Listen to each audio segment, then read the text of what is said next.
Kita beralih ke informasi selanjutnya, Saudara. Puluhan nasabah korban gagal bayar asuransi jiwa bersama atau AJB Bumi Putra 1912 yang berada di Batam menggelar aksi unjuk rasa di depan kantor Otoritas Jasa Keuangan OJK Kepulauan Riau pada Rabu 10 November pagi. Pantauan di lokasi, masa aksi terlihat tiba di lokasi sejak pukul 9 pagi. Aksi ini sendiri terpantau berjalan damai, di mana masa aksi terlihat hanya membawa spanduk serta dijaga oleh belasan personil dari pihak kepolisian.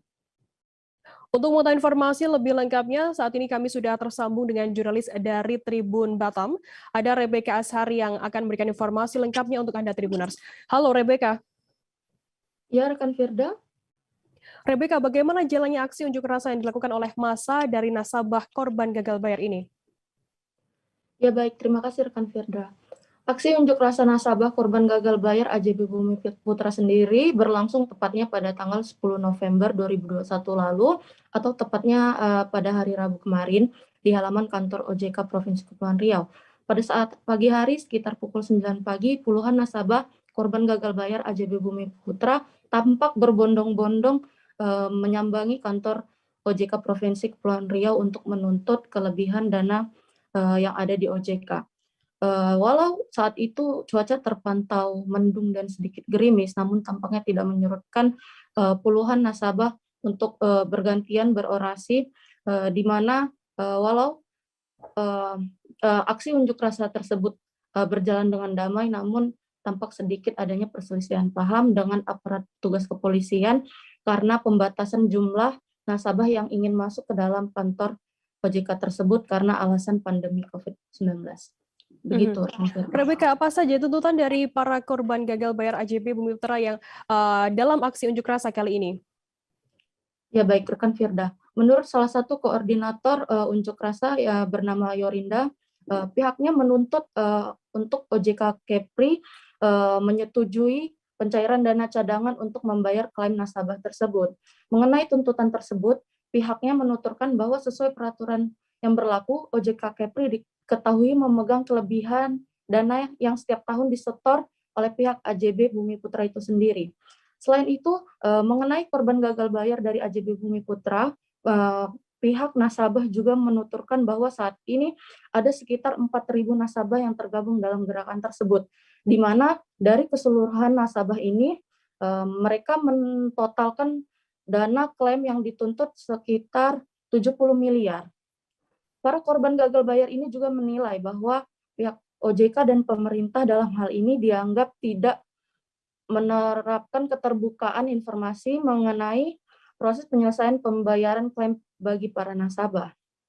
Bahkan dari keterangan para nasabah sendiri diketahui bahwa permasalahan ini telah berlangsung sejak 4 tahun lalu, namun hingga saat ini para nasabah tidak kunjung menerima pencairan dana sesuai dengan pengajuan klaim.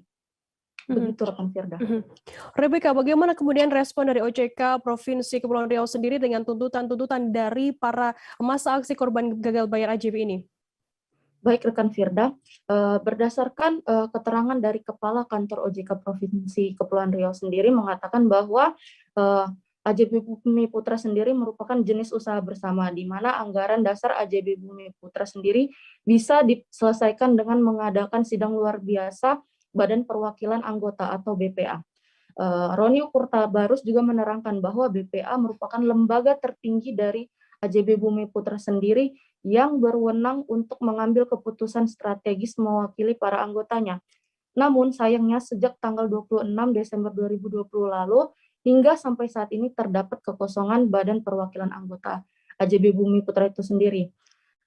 Dan pihak OJK sendiri menegaskan bahwa meskipun AJB Bumi Putra merupakan kewenangan pengawasan dari OJK Pusat, namun kantor OJK Provinsi Kepulauan Riau sendiri mengaku menerima pengaduan dari pemegang polis AJB Bumi Putra di Kepulauan Riau dan akan segera meneruskannya kepada kantor OJK Pusat. Demikian rekan Firda. Baik, terima kasih rekan jurnalis dari Tribun Batam, Rebecca Ashari atas laporan Anda, dan tadi Tribuners Rebecca juga sudah menghimpun keterangan dari pihak terkait dan berikut liputannya untuk Anda. Selamat siang Bapak OJK yang terhormat, Bapak Ibu semuanya. Sebagaimana dengan yang dikatakan sama Bapak OJK tadi, memang betul kita selalu artinya berkomunikasi secara intens dalam hal permasalahan ini. Tapi ya itu tadi, sampai dengan hari ini nggak ada solusinya, nggak ada penyelesaiannya. Untuk itu Pak, di RDP kemarin juga kami sudah meminta, tolong segera diselesaikan. Biar kami nggak datang lagi deh, rusuh-rusuh, bukan rusuh-rusuh, datangi OJK secara ramai-ramai deh. Selesaikan deh secepatnya, habis waktu kami. Rugi semua lah pokoknya. Intinya Pak, dengan segala hormat kami datang di sini karena kebiasaan di negeri kita yang tercinta ini, kalau tidak viral tidak akan ditanggapi oleh pejabat-pejabat di negeri tercinta ini. Untuk itu Pak, kemarin Bapak tawarkan untuk Zoom. Saya bilang sudah berkali-kali kita Zoom, hasilnya nol besar, nggak ada sampai hari ini. Makanya kawan-kawan di bawah, ayo Bu Yori, kita adakan aksi damai secara terbuka biar masyarakat dunia tahu bahwa persoalan ini sudah sangat panjang dan berlarut-larut. Kenapa sampai dengan hari ini tak ada penyelesaian? Kami korban Pak. Sudah capek kita bilang korban. Mau korban berapa lagi? Cukup kami aja orang asuransi Bumi Putra. Cukup kami. OJK tentunya menginginkan agar permasalahan ini dapat segera selesai. Kalau tadi dibilang kami tidak peduli, kami nggak mungkin berdiri di sini. Kami nggak mungkin hadir di RDP. Kami tidak mungkin menerima Bu Yorinda berulang kali. Bahkan ini Pak Roy adalah pejabat yang berwenang untuk menerima pengaduan. Ini pejabatnya, bukan stafnya. Saya minta dia berikan akses langsung ke Bu Yorinda. Itu bukti kepedulian kami.